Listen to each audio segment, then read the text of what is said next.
నా చేతులు కాళ్ళు వణుకుతున్నాయి నిజంగా చెప్తున్నా. మాట్లాడేసిందంతా పెద్దోళ్ళు మాట్లాడేశారు. కానీ చెప్తా. 5 సంవత్సరాల తర్వాత, ఉప్పెన తర్వాత 5 సంవత్సరాల తర్వాత మళ్ళీ ఇంకో సినిమా చేశాను నేను. ఉప్పెనకి నేషనల్ అవార్డు వచ్చింది. చాలా డబ్బులు వచ్చాయి ప్రొడ్యూసర్ గారికి, నాకు కూడా. ఇన్ని సంవత్సరాలు టైం ఎందుకు తీసుకున్నావురా అంటే, అది ఓన్లీ పెద్ది సినిమా కోసం తీసుకున్నా. ఇక్కడే ఉప్పెన టైంలో నాకు విజయవాడలో చాలా మంచి అనుబంధం ఉంది. ఒక్క నిమిషం మాట్లాడేస్తాం, ఫటఫట్లాడతా. చరణ్ సార్ వచ్చేస్తారు నెక్స్ట్.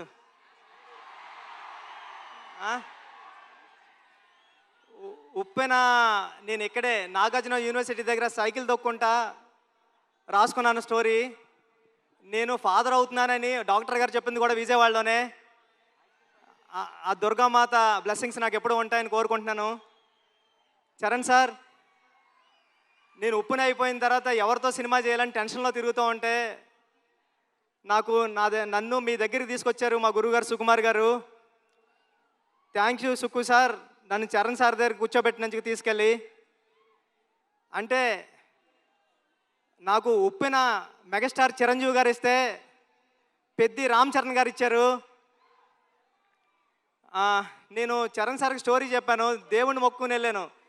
ఒక్క కరెక్షన్ కూడా చెప్పకుండా, స్వామి దత్తాత్రేయ స్వామి ఇది ఓకే చేస్తే నీకు రుణపడిపోతానని.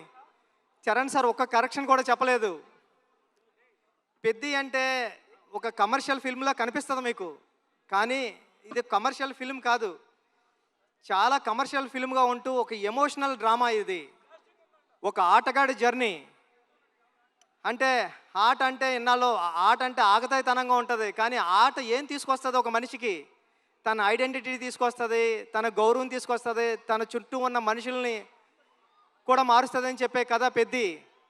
అంటే పెద్ది అంటే అలలా ఎగసపడిన మనిషి కథ కాదు, పడినా లేచిన మనిషి కథ పెద్ది.